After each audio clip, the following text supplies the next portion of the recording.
Marcus Chen stood in the ashes of his home, the acrid smoke still rising from the blackened remains of what had once been his sanctuary. The crystalline scorch marks etched into the ground told the story. Plasma weapons, precise and devastating. His wife Sarah's garden, where she'd grown earth roses alongside Proxima lilies, was now nothing but glass and char. His daughter Emma's swing set had been vaporized, leaving only twisted metal supports reaching toward an empty sky. The hegemony had come for specimens, as they always did. But this time they'd chosen wrong. 3 months earlier, the Zephyrian hegemony had issued their standard ultimatum to the human colonies. Surrender a percentage of the population for biological research or face orbital bombardment. Most colonies had complied. The mathematics were simple. A few thousand lives to save millions. Marcus had been off-world when the collectors arrived at New Geneva. He'd been negotiating mining rights on Kepler 442b, trying to secure rare earth elements for the colony's expansion. By the time he'd received the emergency transmission, it was too late. Sarah and Emma were gone, along with 3,000 others, loaded into the sleek gray ships that descended from the void like mechanical vultures. The galaxy knew humans as traders, diplomats, and miners. They were the species that could survive anywhere, adapt to anything, but never fought unless cornered. The hegemony's databases listed them as compliant pacifists, useful for labor and experimentation, but militarily insignificant. They were about to learn how wrong they were. Marcus stood in the ruins for exactly 17 minutes. Then he walked to his workshop, past the memorial wall where neighbors had already begun posting pictures of the taken. His hands moved with mechanical precision as he activated his personal communication array. Not the standard colonial network, but the old military channels he'd hoped never to use again.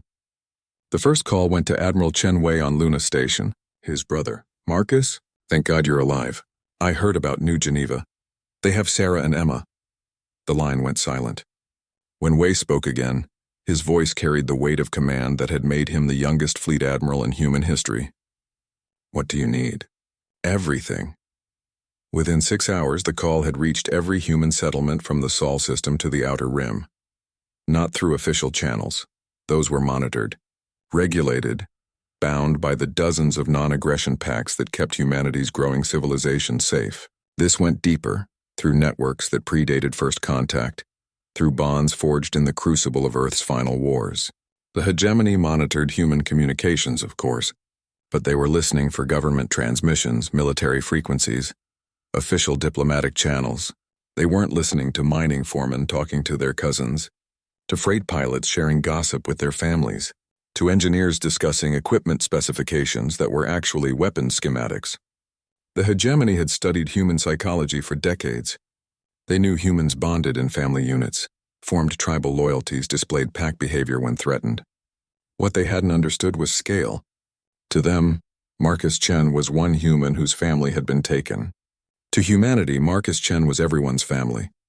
The first hegemony monitoring station went dark 3 days later.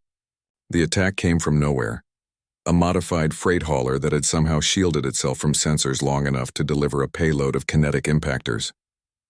The crew had been miners from the Vega system, volunteers who'd stripped their ship of life support to make room for more ammunition.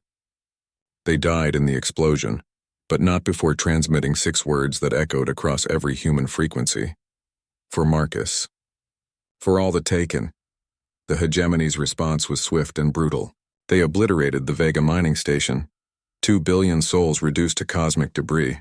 It was meant to be a lesson, a reminder of the price of resistance. Instead, it was a declaration of war. What followed burned across the stars for 7 years. The hegemony had superior technology, overwhelming numbers, and centuries of military experience. What they didn't have was understanding. Humans didn't fight like other species.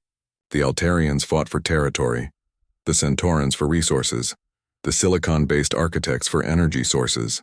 Humans fought for Marcus Chen's wife reading bedtime stories to his daughter. They fought for the principle that some things, family, home, the right to exist without fear, were worth any sacrifice. Every human ship became a potential weapon. Every mining laser could be overcharged into a ship killer. Every agricultural transport could be loaded with explosives and sent on a one-way trip to a hegemony fleet. The humans didn't just fight with their military. They fought with their entire civilization. The war's turning point came when the hegemony, desperate to end the conflict, threatened to execute all human prisoners, including those taken from New Geneva. They broadcast their ultimatum across all frequencies, demanding immediate surrender. Marcus Chen himself answered. By then, he commanded a fleet of converted civilian ships crewed by volunteers from across human space. His response was simple: come and take us. The Battle of Proxima Centauri lasted 18 hours. When it ended, the hegemony fleet was burning wreckage, and Marcus was transmitting coordinates to his brother's fleet. They'd found the prison ships. Sarah was alive. Emma was alive. 3,000 from New Geneva and nearly 1 million others from dozens of worlds. All alive, all coming home. The hegemony surrendered 2 months later. In the aftermath, as diplomats negotiated new treaties and borders were redrawn, other species began to understand what they'd witnessed. Humanity hadn't just defeated a superior enemy. They'd redefined what war meant when everything you loved was at stake. Marcus Chen retired to a small farm on New Geneva, rebuilt where his old home had stood. Sarah planted her garden again, this time with flowers from every world that had joined the fight. Emma grew up knowing that when evil came for the innocent, 10 billion humans had stood up and said no. And across the galaxy, species that had once seen humans as harmless traitors now understood a simple truth: harm one human's family, and you went to war with them all.